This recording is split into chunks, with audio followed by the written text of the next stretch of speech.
Bonjour et bon retour dans un nouveau numéro de Studio 101. Encore une fois, on va se faire une belle balade mahoraise, bien évidemment, et on va faire aussi une belle balade, tout simplement dans la vie de notre invité. Et notre invité aujourd'hui n'est autre que Kamar Boura.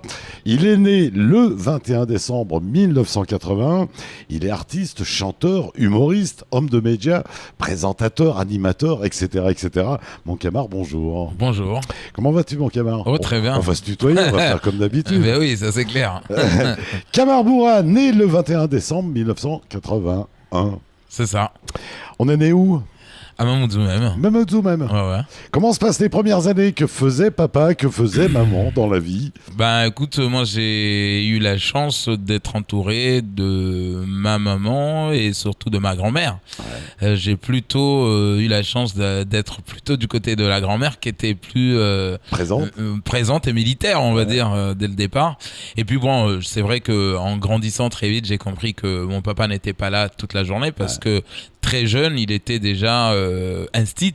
Ouais. Donc, grâce à ça, donc voilà, finalement, on a eu l'amour aussi de le suivre très jeune déjà dans ses classes pour écouter, même si on n'avait pas encore l'âge de faire les classes qu'il faisait à l'époque, parce que mon père a quand même fait tout ce qui est Tchébani, Ouangani. Mon père, aujourd'hui, il y a même, je pense, des gens qui sont dans la municipalité de Ouangani aujourd'hui que mon père a eu dans ses classes à Ouangani, quoi. Voilà. Donc, voilà, donc très jeune, voilà, je me suis retrouvé dans ce cocon familial un peu présente, en même temps très animée. Une grosse fratrie, beaucoup de frères et sœurs? Beaucoup de frères et sœurs, oui. Beaucoup de frères et sœurs, mais c'est vrai que j'étais quand même celui qui est un peu à part, que mon père mettait plus la pression parce que j'étais, si tu veux, l'aîné. Donc, du coup, mon père ne m'a pas lâché, mais oui, beaucoup de frères et sœurs. C'est une responsabilité d'être un aîné à Mayotte?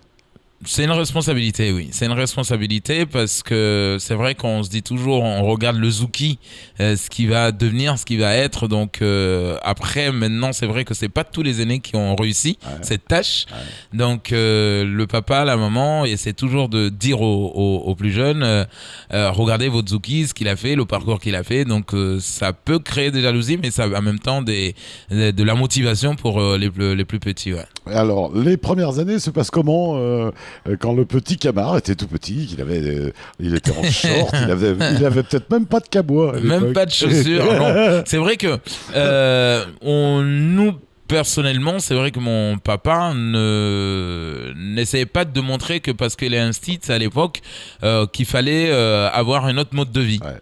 Fallait tenir en rang. Voilà, on était comme tout le monde, donc j'avais des shorts troués, donc j'avais pas de kawa, j'allais au choni comme tout le monde, j'allais au champ, j'allais ramasser dans les poubelles, pas les poubelles d'aujourd'hui parce que les poubelles d'aujourd'hui sont plus toxiques, mais nous ce qu'on appelait poubelles, c'est voilà, par exemple il y a eu des grosses pluies, donc la pluie a ramené les mangues du champ, machin, donc on allait à l'endroit où la rivière a pu stocker toutes ces mangues et tout ça, donc pour ramasser et tout ça, donc mais les premières années, c'est vrai que j'étais timide. J'étais très timide et j'avais vraiment peur déjà d'aborder quelqu'un ou même de dire une connerie à quelqu'un ou même de taquiner, ne serait-ce que taquiner quelqu'un.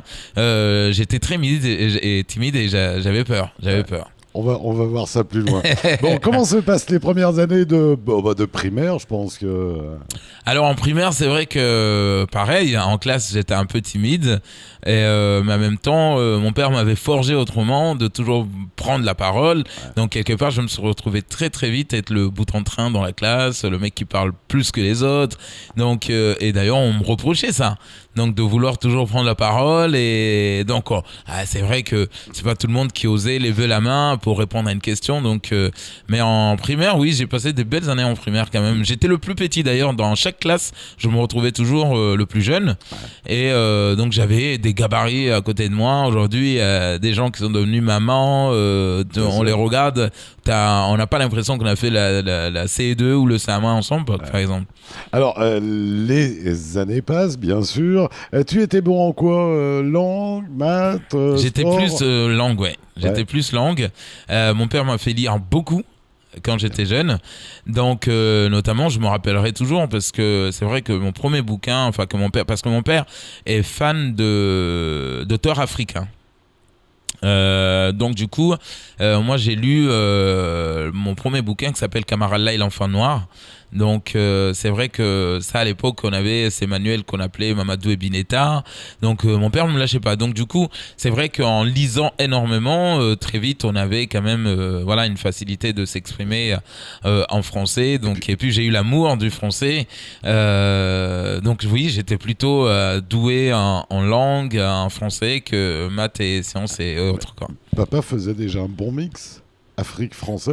Exactement. Un bon mix. Lui, c'est vrai que lui, il est à fond dans tout ce qui est Ousmane Sembène, Léopold Sédar Senghor, donc oui, les choses comme ça. Donc c'est vrai que c'est le ces français qui nous correspondrait le mieux. Exactement. Donc c'est exactement ça. Donc il est vraiment passionné. Il était passionné de ça.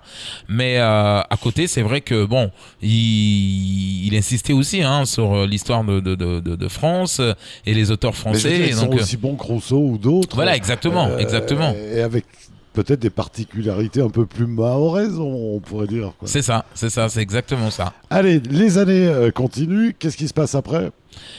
Qu'est-ce qui se passe après ? C'est que c'est vrai que moi, mon père avait demandé à ce que je fasse pas l'examen d'entrée en 6e. Parce que j'étais très jeune. Et donc, je me suis retrouvé dans une classe où on était 36 à l'époque en CM2. Donc, on était 36 élèves. Et à l'époque, il fallait passer un examen pour savoir qui doit aller passer finalement cet examen d'entrée en 6e. Et donc, moi, j'avais la moyenne, mais mon père avait dit non, il faut laisser la place aux grands. Parce qu'on le sait très bien qu'à l'époque, ceux qui ne réussissaient pas, on les envoyait. À l'époque, on appelait ça CETAM, c'est le PPF et tout ça. Donc, du coup, c'est-à-dire c'était une porte de sortie intelligente, on va dire comme ça.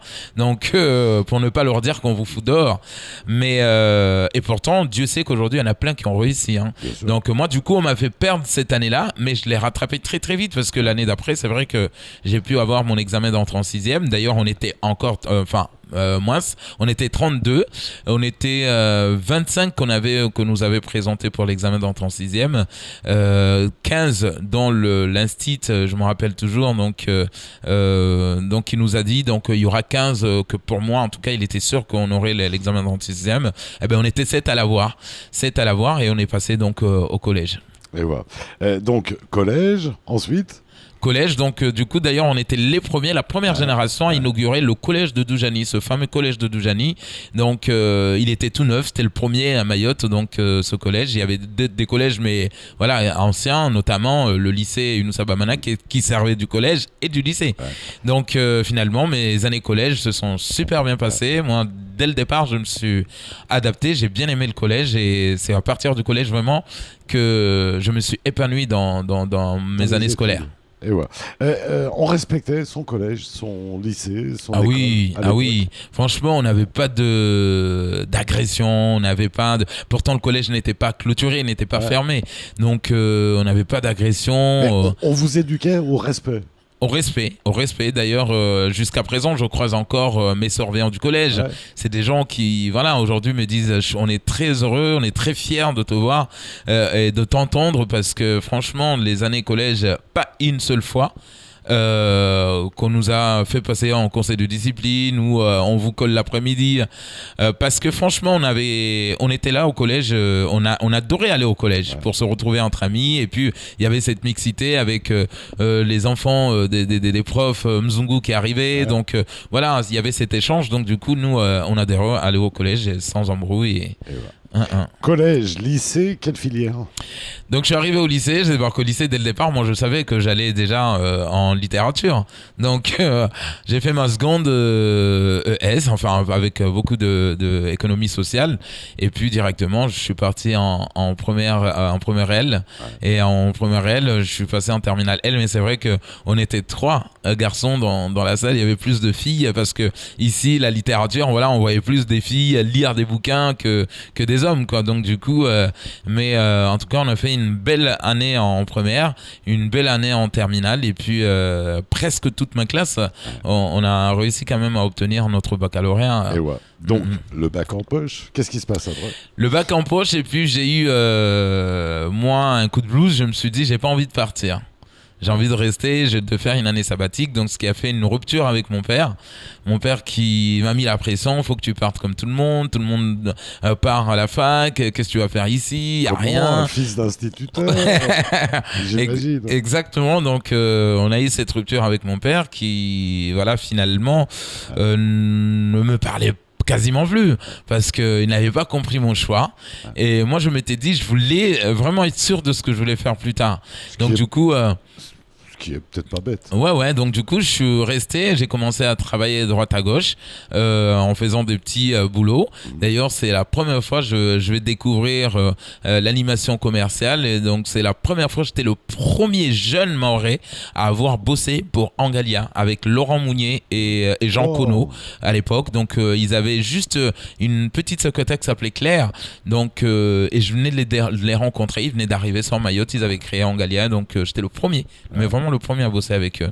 Ils allaient créer le beach foot. Exactement. Entre autres à l'époque. Oui, c'était pas encore dans leur projet puisqu'ils venaient de débarquer, c'était plus les animations commerciales. Les SFR, voilà, etc. Exactement. Dans les magasins Jumbo. D'ailleurs, à l'époque, le Score était en zone L et puis le Cora, comme ils avaient appelé, venait d'ouvrir. Donc, ils avaient besoin de quelqu'un pour faire l'ouverture exactement Jumbo Score.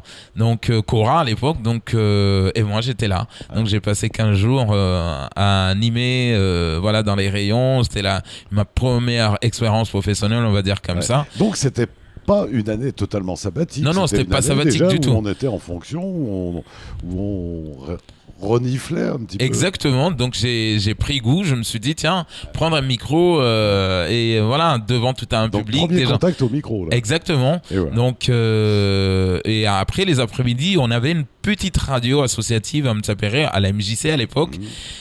Qui s'appelait Laser FM. Ouais. Donc c'était une petite radio de Mtsapéré. Donc à l'étage là. Oui, à l'étage. Donc où j'ai amené mes disques. Voilà. En fait, l'animateur qui était bon à l'époque, c'était lui qui amenait le plus bon son, hein, que les filles adoraient à écouter à la maison. Donc moi, j'arrivais toujours à me faire graver des petits CD des amis en métropole, des nouveautés et tout ça. Donc j'ai réussi quand même à prendre le micro aussi dans cette petite radio. Ouais. Mais le principal, c'est le micro. Exactement, exactement. On est bien d'accord. Donc, alors, année sabbatique, qu'est-ce qui se passe après ? Donc, qu'est-ce qui se passe finalement ? Je suis allé moi-même annoncer à mon père que j'ai pris la décision de partir. Ouais. Donc, j'ai même pas fini l'année en plus. Donc, d'ailleurs, je suis arrivé en retard. Les autres étaient déjà en cours en France. Ouais. Ce qui, donc, du coup, je suis parti ici. Donc, reprendre les études. Voilà, je reprends les études. Donc, je prends l'avion. Je pars. Donc, papa est rassuré. Voilà, en se disant c'est bon, ouf. Bon, je me suis débarrassé. Donc, j'arrive à Paris et donc je m'inscris dans une école pour faire ce qu'on appelle de la GEA, donc la gestion d'entreprise et d'administration, puisque la fac était déjà entamée, donc c'était en retard, donc je pouvais pas rentrer, donc je passe 6 mois, et donc 6 mois, mais finalement je me suis dit bon, c'est un premier contact avec la France, avec les études, mais très vite je vais partir à la fac. Donc après je me suis inscrit à la fac à Marne-la-Vallée, donc pour rentrer en fac de lettres. La France, un choc quand on débarque ? Non, parce que je pense que pour moi, j'ai eu ce recul-là. Le fait que je ne suis pas parti d'un coup, comme les autres. D'ailleurs, je suis arrivé aux 80%, on va dire, de mes collègues à Mayotte, qu'on avait eu le bac ensemble, ont redoublé. Donc moi du coup j'étais préparé, je m'étais dit tiens maintenant je suis sûr de ce que je vais y aller. Donc du coup en arrivant ce que j'ai fait en premier, je me suis fait ami, j'ai eu une amie, donc une fille. C'était pas une approche passive, c'était une approche active. Exactement, avec une fille qui avait redoublé donc sa première année, donc qui est tunisienne, qui s'appelle Basma, et donc elle m'a dit Kamar, voilà, t'as tous mes cours de l'année dernière, donc si t'as envie de voilà. Donc du coup, avec elle, je me suis accroché. Elle m'a dit non, t'inquiète pas, t'auras ta première année, voilà, parce que je commençais à gamberger, j'ai vu tout le monde redoubler, machin. Donc elle m'a dit non, écoute, voilà, sois à mes côtés, on verra bien ce qui se passera, mais je pense que tu réussiras ton année. Et ouais. Mais alors dans ton choix, tu es pas parti sur le média. Non, parce que donc du coup en fait je m'étais dit je continue ma fac parce que je voulais quand même faire de moi j'adore les langues, donc je me suis dit il faut que je fasse beaucoup d'anglais, il faut que je fasse beaucoup de littérature française, et je faisais ce qu'on appelait aussi de l'américanisation, donc beaucoup d'anglais d'Amérique et d'histoire de l'Amérique, donc après à un moment donné je me suis dit tôt ou tard j'irai en école de journalisme. Et d'ailleurs, je voulais le faire via un centre de formation qui s'appelle Seli Formation, qui proposait aussi donc des cours de journalisme, reporter et tout ça. Mais c'est vrai que ce qui m'a bloqué tout de suite, ça m'a ramené à la réalité parce que c'était très cher. Et mon père a une famille nombreuse et la petite bourse de l'État et de la collectivité qu'on touchait, ça allait jamais être assez pour payer pour assurer, exactement. Donc du coup, je me suis dit bon, je continue dans ma petite voie de fac de lettres et puis on verra plus tard. Et on verra plus tard. Oui. Donc, la vie en métropole. À quel moment arrive la musique, arrive tout ça Ben, la musique, c'était toujours en moi. Pourquoi la musique arrive? C'était toujours en moi parce que j'ai toujours voulu faire de la musique, mais j'avais jamais le temps. C'est de diffuser les autres qui donne envie de... moi déjà, j'aimais chanter. Que ce soit en primaire, au collège, devant les autres. Déjà, voilà, donc j'aimais beaucoup chanter. Et donc, d'ailleurs, en fac, tous les vendredis soirs, on se faisait les bars karaoké, beaucoup de bars karaoké. Et c'est à partir de là, je me suis dit, bon, j'ai pris goût, il faut que je fasse de la musique. Et donc, par le biais d'un pote qui s'appelle Pierre, donc à la fac, qui m'a inscrit après donc, dans ce concours à la recherche de la nouvelle star. Donc, nous sommes en 2003. Et, voilà. Et donc l'aventure musicale commence. Commence par là, oui. Voilà. Commence par là. Donc on continue ses études et en même temps musique. Ouais, donc du coup moi je suis déjà presque à ma 3e année. Ouais. Donc des sacrées journées, dis-moi. Exactement. Donc du coup je prends le défi, j'ai dit à Pierre oui je vais aller tenter le concours, donc j'avais pas eu de place ni à Paris, ni à Marseille, ni à Lyon, donc finalement j'étais obligé d'aller passer le casting à Rennes. Donc arrivé à Rennes, donc on était quand même 5700. Donc, donc ça voulait dire que tu étais mordu quand même. Exactement, donc dans les 5007, ils ont fait un pré-casting le samedi où ils voulaient 60 personnes, donc j'ai été parmi les 60.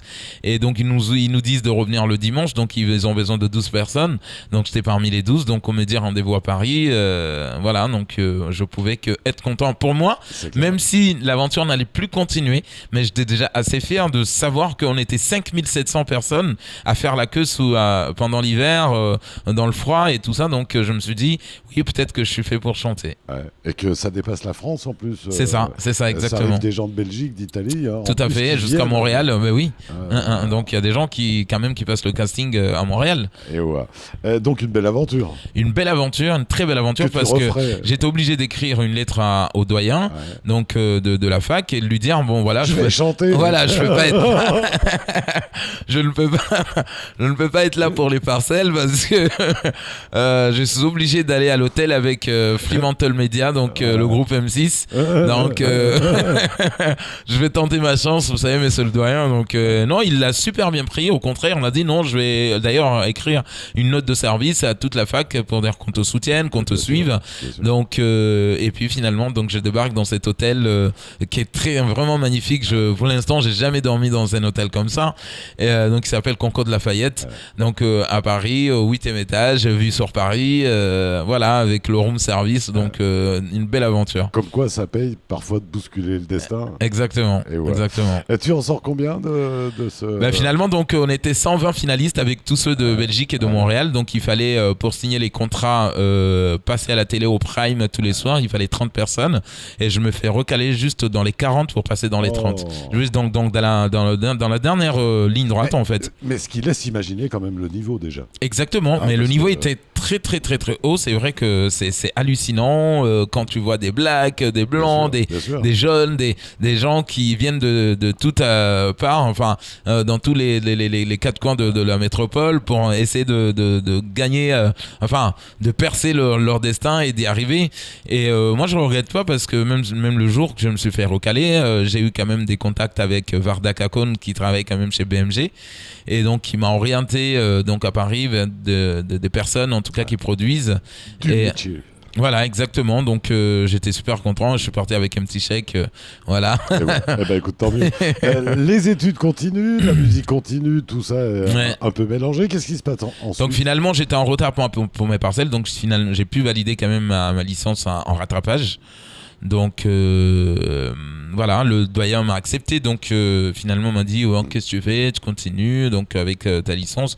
Et puis à partir de là, c'est vrai que j'avais une autre vision de faire plein de choses, la musique en même temps. Je voulais rentrer d'un coup, mais bon, j'ai continué quand même à rester à Métropole. Ouais.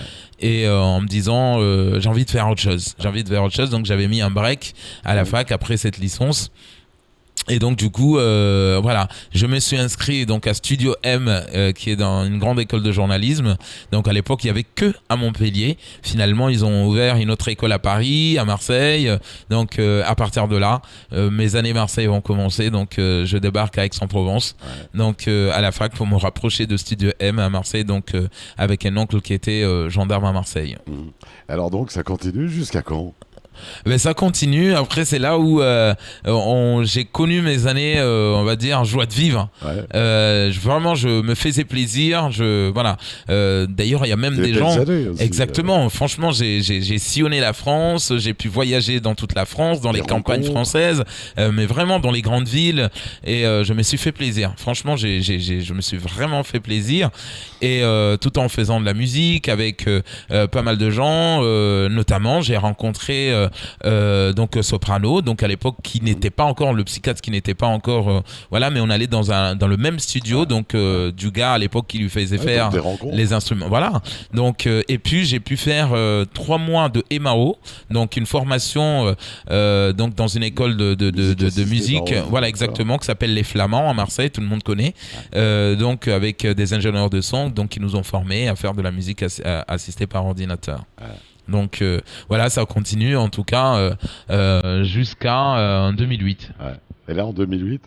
En 2008, finalement, j'ai regardé, je me suis dit, les nouvelles, c'est vrai que j'étais jeune, hein, j'avais les tresses, j'avais le piercing, j'avais la boucle d'oreille, voilà.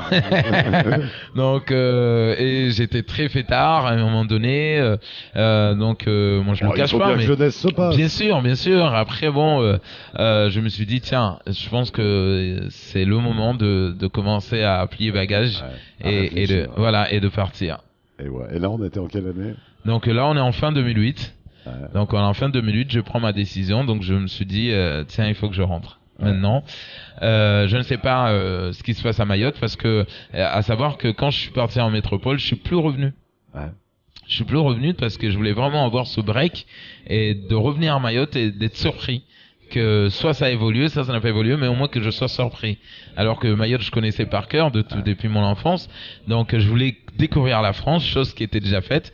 Donc je me suis dit, allez, c'est bon, maintenant, je pense qu'il faut faire un retour aux sources et aller savoir qu'est-ce qu'on va faire. Et wow, on va découvrir, eh bien, juste après un petit retour de pub sur KTV, la suite de l'aventure mahoraise de Camarboura. On vous rappelle qu'il est né le 21 décembre 1981. Vous le connaissez tous, bien sûr, artiste, chanteur, humoriste, homme de médias. On va découvrir tout ça juste après la pub.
Bonjour à tous, c'est Ornella Perrine, votre Miss Météo sur KTV. Retrouvez-moi du lundi au vendredi à 19h35, juste après le JTM et aussi pendant le week-end. À bientôt.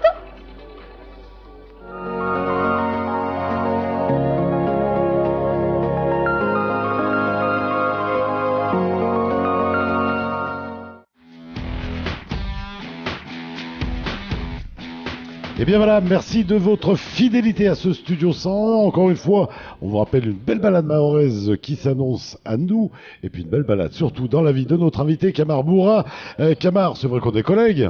Mais oui. Hein on t'a quitté tout à l'heure, juste avant la pub, au moment où tu allais revenir à Mayotte. Donc, comment se passe ce retour ? Alors, j'étais un peu, j'étais un peu excité de revenir. Hein. Donc, c'est vrai que j'entendais plein de choses sur Mayotte. L'autre est revenu, l'autre il travaille au conseil général, l'autre à la mairie, l'autre il a ouvert son entreprise. Et donc, voilà, donc ils réussissent. Donc, je me suis dit, allez, c'est l'occasion. Moi, j'y vais aussi. Je vais me lancer. On va voir ce qui va se passer. Donc, je retourne. Mais je suis retourné. Mais c'est vrai que sur le départ, je savais pas trop ce que j'allais faire. Est-ce que je voulais travailler dans la fonction publique, dans le privé, ou avoir mon propre truc finalement. Donc très vite, j'ai pas galéré. Parce que j'ai pu avoir une place à la CCI donc à Kaweni, comme à l'époque François Perrin et Bavie, donc que j'ai connu à la CCI, et mais ça n'avait rien à voir de ce que je voulais faire. Mais j'aimais quand même ce challenge, en tout cas, de venir, d'arriver et qu'on me propose un truc. Et c'est déjà une reconnaissance. Voilà. Et à un moment, je suis retourné à la source. Donc c'était chez Angalia. Donc c'est vrai que j'avais espéré, parce que bon, c'est vrai que je suis arrivé chez Angalia, j'ai plus reconnu Angalia parce que ils avaient 20 salariés, voilà, les bureaux jusque là, et donc ils m'ont présenté à tout le monde. Voilà, le mec qui nous a fait signer des contrats et des contrats même après son départ avec Jumbo, parce qu'il a vraiment assuré machin. Et donc du coup je m'étais dit peut-être qu'ils allaient quand même m'ouvrir la porte. Donc, mais voilà, j'ai été remercié très vite. Donc, mais c'est vrai. Donc, et ça m'avait déçu. Je me suis dit tiens, finalement, voilà, il faut que j'oublie ça, il faut que je fasse autre chose. Donc, du coup, j'ai vu les pubs partout, j'ai créé machin. Donc, et je me suis lancé dans l'entrepreneuriat. Donc je suis allé voir à l'époque il s'appelait Benjamin, donc le conseiller qui était donc à la boutique de gestion. Donc Benjamin, après par la suite c'est vrai qu'on est devenus vraiment amis, et donc par Benjamin donc je rencontre donc des Montis, et donc ils me demandent ce que j'ai envie de créer. Donc moi je leur dis voilà, c'est une boîte de production mais qui va faire de l'événementiel, qui va faire venir des gens, qui va organiser des trucs, qui va essayer de faire une sauvegarde de la culture mahoraise. C'est-à-dire que j'ai envie vraiment que tout ce qui est débat machin, qu'on continue à faire ça dans des CD, DVD machin. Et très vite donc j'ai eu mon premier marché qui était de affaires culturelles avec Ali Saïd, donc d'accompagner donc l'association des temps bâtis, donc la Madania de Bweni, de les accompagner donc à Bristol, donc en Angleterre. Donc j'ai fait un devis qui était quand même très salé mais qui est passé. Donc très vite j'ai repris l'avion donc avec l'association Madania pour les accompagner, parce que bon je maîtrisais quand même la langue anglaise, donc il fallait les accompagner jusqu'à Bristol, et de Bristol les a amenés jusqu'à pas loin de Bordeaux, à Bergerac. Donc pour chanter dans une, aujourd'hui on sait plus c'est une église ou c'est une mosquée, mais en tout cas les musulmans réclamaient ça comme une mosquée, les chrétiens réclamaient ça comme une église. Finalement c'est neutre, les gens peuvent y aller, donc on peut chanter, il y a de l'opéra à l'intérieur. Donc voilà, donc je me lance dans l'entrepreneuriat, et très vite je me suis dit tiens, je peux m'épanouir, parce que mon premier voyage, j'ai accompagné une association jusqu'à Bristol et revenir à Mayotte. Et après j'ai commencé aussi à placer mes animatrices à moi dans la téléphonie. Donc j'étais donc concurrent de mon ancien employeur. Voilà, en même temps il y avait un autre concurrent. Donc mais quand même j'ai réussi à m'accrocher. T'as ouvert ta porte. Exactement. Puisque les autres voulaient pas t'ouvrir la C'est ça. Mais c'est un beau message d'espoir pour un jeune. C'est un beau message d'espoir. Je dis qu'on peut y arriver. C'est vrai qu'on moi on me faisait croire, on me disait attention, tes concurrents, c'est des mzungus, ils sont arrivés là, ils ont fait leur place depuis le temps que tu n'étais pas là. J'ai dit bon, après moi j'ai une autre façon de marcher. J'ai essayé de démarcher les gens que je connaisse. J'ai une autre politique. Donc voilà. Et puis il y a pas de raison. Il y a pas de raison. Donc voilà, moi j'étais dans mon petit coin, j'avais pas encore de gros bureaux, mais bon, j'ai pu avoir quand même l'aide de la boutique de gestion. Donc voilà, mon dossier a été favorable. Donc j'ai eu aussi cette somme d'argent qui m'a permis d'avoir des ordinateurs, un bureau, louer voilà un local, machin. Et donc tout marchait bien avec voilà donc un comptable, une secrétaire et tout allait bien. Ensuite. C'est vrai que... Et parallèlement à tout ça, la musique aussi. La musique. Donc, c'est-à-dire que même dans l'entreprise même, on avait ouvert un studio. Donc, on faisait enregistrer les jeunes, on enregistrait les pubs. On a même enregistré l'association Débat. Donc, voilà. Donc, ce qui nous manquait, c'était des caméras et tout ça. Mais c'est vrai que après, les gens avec qui j'avais mes conventions pour faire travailler, j'ai vu qu'ils ont commencé à me tourner le dos. Donc, je pensais que, voilà, je commençais à comprendre que mes concurrents ont commencé à saler. Vous voulez t'empêcher de danser. Exactement. Mais après j'ai continué, je me suis dit non, je lâche rien, ils veulent pas de moi, je vais chez le concurrent. Donc la téléphonie, il y avait 2 concurrents, donc voire 3. Donc j'allais chez le concurrent qui me faisait faire travailler également.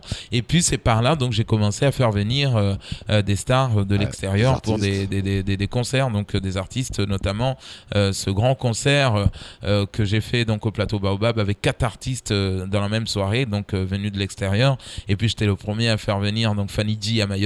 Donc voilà, et tout ça avec les petits moyens. Donc avec les petits moyens, mais j'ai quand même réussi. Et ouais. Donc tout ça avance. Qu'est-ce qui se passe ensuite ? Qu'est-ce qui se passe ensuite ? C'est que c'est vrai que ce qui m'a empêché de continuer, d'ailleurs j'ai pas tué l'entreprise, je l'ai mise en veille, c'est les charges. C'est les charges, c'est-à-dire que c'est vrai que à Mayotte, on peut pas espérer faire un concert et rentrer dans les charges. À Mayotte, je faisais faire travailler, c'est vrai, ces animatrices. À chaque fois, je me débrouillais pour les payer très vite, parce que vous savez, quand vous travaillez avec la téléphonie, il faut attendre la réunion, donc sous 60 jours ou 90 jours pour être payé, voilà. Donc du coup, moi, petite entreprise, je souffrais de ça. Donc du coup, j'arrivais pas à rentrer dans les charges. Il faut payer un loyer. Payer des gens, donc du coup je me suis dit waouh, il faudrait que le monde impitoyable de l'entreprise. Exactement, donc et surtout que la mienne c'était une SARL, donc les charges étaient vraiment là, donc finalement j'ai décidé, j'ai parlé à mon comptable, j'ai dit bah écoute, on va mettre ça en veille. Et donc là il faut bien travailler. Bien sûr. À partir de là, donc mon père me dit il faut que tu ailles à l'IEFM, il faut que tu arrêtes, voilà, nanani. Donc moi je dis bon, moi la voix de la sagesse. Moi je suis pas sorti de l'école pour retourner à l'école, donc je sais pas, c'est pas un truc qui me plaît pas. Enfin, mais je sais pas. J'ai dit on verra ça peut-être en dernier joker, mais on verra. Et donc du coup, c'est là un jour, puisque j'étais tout frais, je venais d'arriver, on m'invite pour chanter, parce que j'avais amené ma petite maquette de Métropole, vu que j'avais mon home studio. Donc quelqu'un m'invite pour aller chanter à Miss Mayotte 2009. Donc au cours Repas Piscine. Donc là je chante et Mayotte me découvre pour la première fois, ce fameux Camar. Donc je chante, je passe à la télé en direct, machin et tout ça. Et donc le lendemain on se fait un voulé à la plage, et donc je vois un jeune en tout cas qui s'approche, qui me demande si je suis le mec qui est passé à la télé hier soir. Je dis oui, et il se présente, et là c'est Fred. Donc qui me dit le compère. Voilà, donc il me dit je m'appelle Fred et tout, je travaille moi aussi je viens d'arriver, mais je travaille dans une petite radio dans la colline de Sohoa qui s'appelle Mayotte FM. Donc j'aimerais t'interviewer, donc si ça te dérange pas de venir, c'est un petit conteneur de rien du tout, il y a rien dedans. J'ai dit moi ça me dérange pas. Est-ce que tu peux ramener la musique que tu as chantée hier? Oui. Et donc là direct on fait cette interview dans cette petite radio là, et le courant passe, on rigole, on passe 2 bonnes heures, mais vraiment à rire s'éclater. et en rire, mais vraiment en rire d'une manière, on dirait, on s'était connus il y a 10 ans, quoi. Donc il me dit, voilà, bah, écoute, j'aimerais qu'on garde contact, et on garde contact. Même pas un mois après, il me dit, voilà, je vais travailler dans une radio qui s'appelle Ilong FM et Caraïbes FM, si ça te dit. J'ai en parlé à mon chef, j'ai dit, mais ça me dit. Donc, et voilà, donc l'aventure. Donc retour aux médias. Retour aux médias, donc je prends l'antenne chez Caraïbes FM le matin, Ilong FM dans la journée et Caraïbes FM l'après-midi. Ouais. Et là, ça devient directement l'amour, quoi. Donc, l'amour du micro, l'amour de la radio. L'amour de la radio, mais c'est incroyable, quoi. C'est très vite. C'est un média unique. Voilà, très vite le courant passe et voilà, c'est des belles années qui vont commencer à partir de là. Ouais. Le média, oui, effectivement, la radio est un média très particulier quand même. C'est ça, c'est que je me suis vu très vite même dépasser celui qui m'a ouvert la porte là-bas. Hein, donc, Fred, on n'entendait pas parler de Fred. Hein. Ouais. On pouvait pas parler de Fred si on parle pas de Camar et vice versa. Mais très vite, j'ai pris une autre ampleur c'est vrai que en le dépassant et j'ai vu la radio. Comment elle m'a rapproché très vite de la population. Ouais.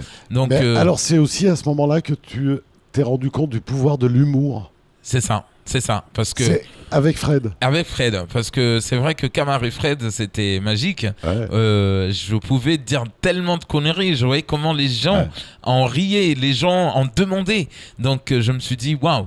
Donc il y a une demande. Il y a une demande. Les gens, quand j'étais malade, quand j'étais absent, les gens appelaient sans cesse. Qu'est-ce qui lui est arrivé? Pourquoi il n'est pas là, machin.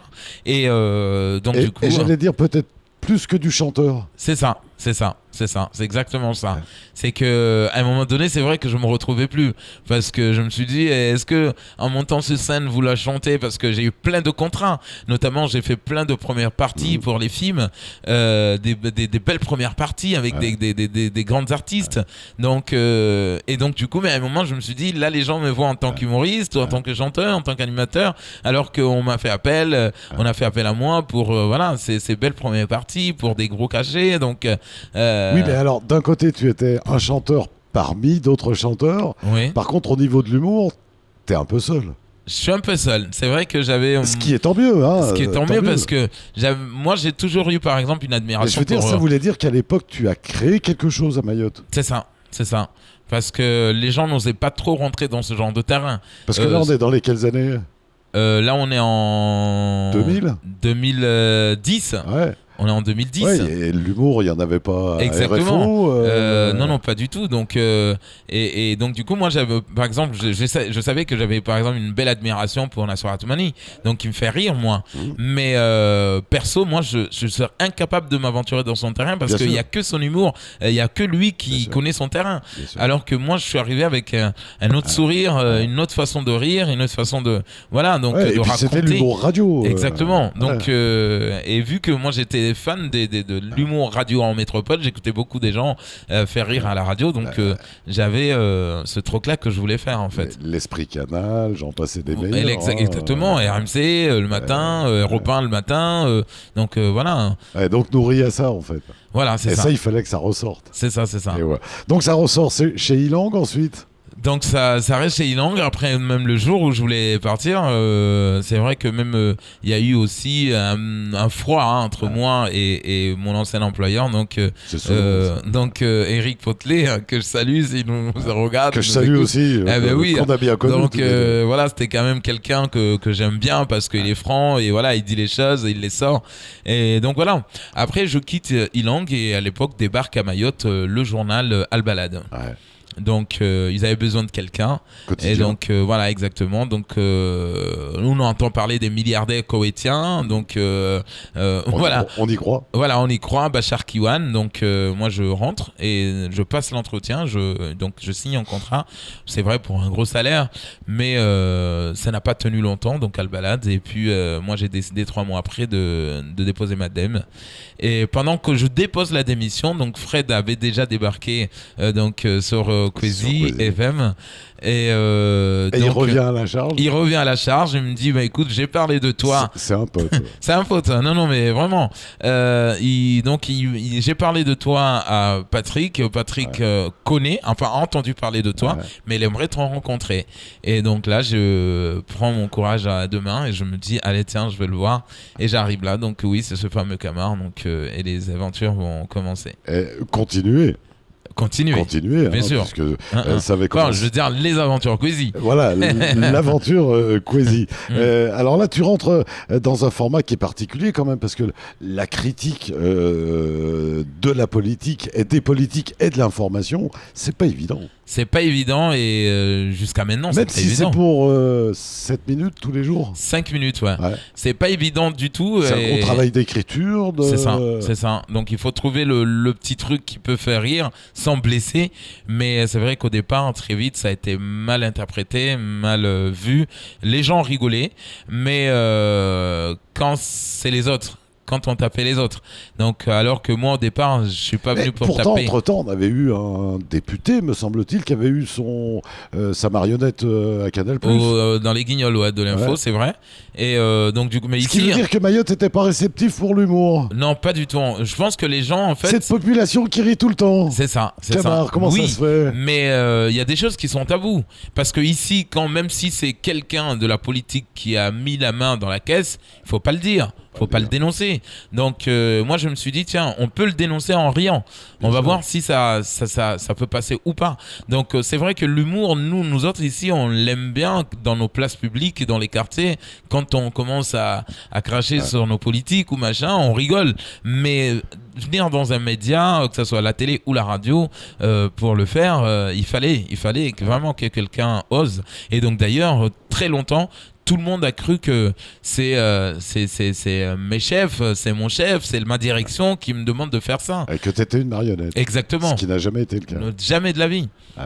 Donc, alors justement, qu'est-ce qui t'inspirait ça te venait d'où toutes ces inspirations? En fait, avec Fred, pendant Camar et Fred, un jour j'ai eu l'idée, parce que c'est vrai que c'était au moment où il y avait plein de gens qui imitaient, notamment le département Mrakaka, Narbarare, Sotsanana 2, notre ami Abdullah Tufou.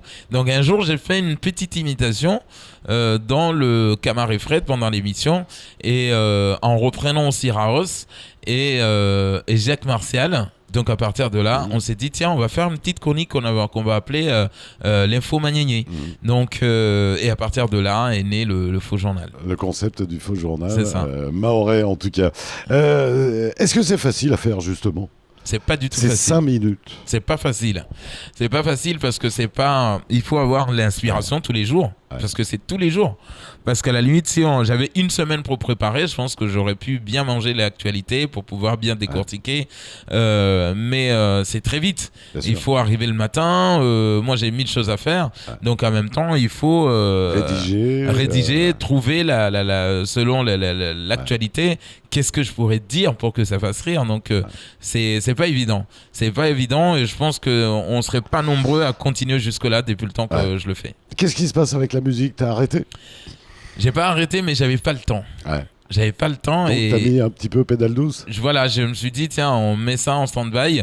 Mais là, je me vois déjà revenir petit à petit parce que j'ai vraiment envie de faire un truc. Et ne serait-ce que moi, pour ma famille. Ma famille savent et aiment ce que je fais.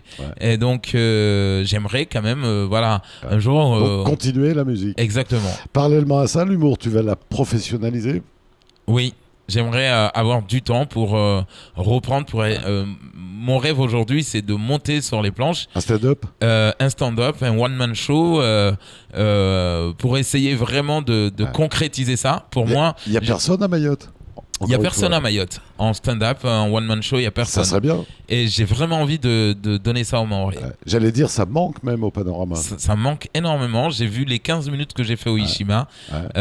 Certains fâchés, mais la plupart très heureux. Tout le monde a rigolé. Donc je me suis dit, 15 minutes, c'est pas assez. Moi, il me faut 1 heure sur scène. Et donc dans les prochains temps, il faut s'attendre à des retours de concerts de Camar, le chanteur. Oui. et des... Pourquoi pas les deux le même jour, parce que j'ai vu des humoristes. Moi, j'ai vu des humoristes, et C'est notamment... vrai que dans le Jamel, il y a pas mal de jeunes, là, ils font tout, en fait. Bien sûr, même j'avais regardé un spectacle, j'ai oublié de l'humoriste français, là, mais qui chante en même temps, qui, notamment même avec Bedos. On avait De Vos qui chantait. Avec De Vos, voilà, son oui. piano, son pianiste. Donc, sa trompette, son voilà, harmonica. exactement. Et ouais. Donc, faut s'attendre à ça. Il faut s'attendre à ça. Et ouais. Quoi d'autre dans les prochains mois? Dans les prochains mois, c'est vrai que là, ça fait presque 4 ans que donc j'ai vécu des belles aventures. Une belle aventure, oui, je pense. Vraiment une belle aventure avec que ça soit Crazy FM et puis après KTV. Aujourd'hui, dans les mois à venir, l'année prochaine, puisque nous sommes à la fin de l'année, j'aimerais changer de cap. J'aimerais changer de cap parce que je me suis fixé d'autres objectifs, que ce soit privé ou professionnel. Et aujourd'hui, je considère que j'ai assez gagné d'ailes pour pouvoir voler par mes propres ailes. Donc, j'ai envie de m'envoler tranquillement. Et ouais. Donc, dans les prochains mois, il faut s'attendre à voir pas mal de changements, s'attendre à voir le retour de Camar, donc sur scène en tant que chanteur et en tant qu'humoriste. Tu vas rester dans l'humour sur la politique? Oui, mais ça sera sur scène cette fois-ci, ça sera pas dans un média. Ouais, mais je veux dire, tu vas rester là-dessus? Oui, je vais rester là-dessus et puis je vais reparler de... pour moi, c'est recolorer, parler du Mahorais, d'où il vient et ce qu'il est aujourd'hui. Et ça intéresse les gens. Donc ça peut être monsieur ou madame tout le monde. Exactement. C'est-à-dire qu'on va peut-être pouvoir se retrouver nous-mêmes dans ton... Tout à fait. C'est-à-dire que dans mon spectacle, c'est ce que je vois, c'est parler du Mahorais d'avant. Le Mahorais qui commençait à peine à parler français. Le Mahorais qui ne savait ni de quoi était fait la métropole. Donc voilà, tout ça, c'est des choses qu'on va retrouver, qui vont saucer le spectacle. Et si tu avais un conseil à donner à un jeune, Camar?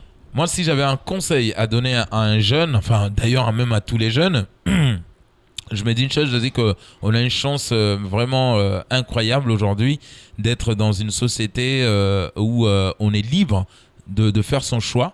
On est dans une société aujourd'hui où on a la chance de faire des études, de suivre une formation. On est dans une société aujourd'hui où on peut toquer à n'importe quelle porte. Donc on peut dire voilà, j'ai envie d'y arriver, aidez-moi. Donc il y a des sociétés où on te laisse pas aller toquer une porte pour dire voilà, moi j'ai ce projet là. Donc même si ces portes-là ne s'ouvrent pas, moi, le conseil que je donne aux jeunes, continuez, ne les lâchez pas. C'est comme un enfant qui demande un bonbon à sa maman. Il y a toujours une porte qui s'ouvrira. Elle finira par s'ouvrir. Elle finira par céder, là, cette porte. Donc, je me dis, continuez. Déposez votre dossier, triplez-le, copiez-le, recopiez-le, renvoyez-le par mail aujourd'hui avec la technologie encore magnifique que nous avons. Donc, continuez en tout cas, mais vivez votre rêve. Allez le chercher. Parce que, voilà, si on ne vous l'amène pas dans vos quartiers, dans vos maisons, mais il faut sortir, aller le chercher, ce rêve-là. Et tu vas partir pour le service public quand on diffusera cette émission, je crois que tu y seras. Est-ce que si TF1, France 2 viennent te chercher, tu partirais? Volontiers. Ça serait dans la suite de l'aventure? Ça serait la suite de l'aventure et ça serait... Pour moi, je considère que j'arriverai jamais au summum. Donc aujourd'hui, c'est vrai, je pars dans le service public à Mayotte. Mais je me dis oui, si je pouvais aller au national et aller encore plus, je me dis que là j'aurais gagné quelque chose. C'est-à-dire que Mayotte, c'est le plus beau cadeau qu'ils m'auraient offert. C'est-à-dire que tout ça, cette gloire-là ou cette notoriété-là ou cette aventure-là, tout ça d'abord je le dois à mes fans, aux gens qui m'écoutent, aux gens qui sont contents de m'entendre à la radio et qui me suivent en fait. Donc je m'aurais dit bravo, vous m'avez et merci encore parce que vous avez réussi à m'éjecter d'un siège à un siège un peu plus haut. Donc voilà, je pourrais que les remercier. Quelques merci, Camar. Oui, mais moi je tiens à remercier d'abord toute la direction de Crazy FM et de KTV. Voilà, on a vécu ces belles aventures. Merci encore à eux de m'avoir fait confiance, de m'avoir ouvert tout ce panel d'émissions. Et puis ce n'est qu'une étape, sait-on jamais. Voilà, exactement. Donc j'ai pu m'exprimer, j'ai pu donner la chance aussi à des auditeurs. J'ai amusé des gens. Donc tout ça, c'est voilà. Moi je dis merci encore une fois à toute la direction de Crazy. Merci à tous tous ces fans, à tous ces auditeurs, à tous ces téléspectateurs qui m'ont suivi et qui me suivent encore. Donc merci à ma famille. Donc voilà, ma famille qui me suivent et qui sont fiers aujourd'hui de mon parcours et de là où je suis aujourd'hui. Kamar Bourra, merci d'être venu dans ce Studio 101. Quelque chose à rajouter avant de se quitter? On a tout dit. On a tout dit. Et ouais, bah écoute Kamar, on se perd pas de vue de toute manière. Non. Et puis tu reviens quand tu veux, bien sûr, dans Studio 101. Exactement. Dès que t'as des choses à dire, on te souhaite bon courage en tout cas. Voilà. Autant sur scène que dans la vie professionnelle, que dans la vie sentimentale, etc., etc. Merci mon Kamar d'avoir collaboré quelques années avec moi. Ça restera un bon souvenir. Ah ben oui, ça restera toujours un bon souvenir, ça c'est sûr. Et ouais. Allez, c'en est fini de ce Studio 101. On se retrouve dans tout juste 8 jours avec un autre invité et une autre aventure mahoraise, c'est promis. On vous embrasse. Ciao.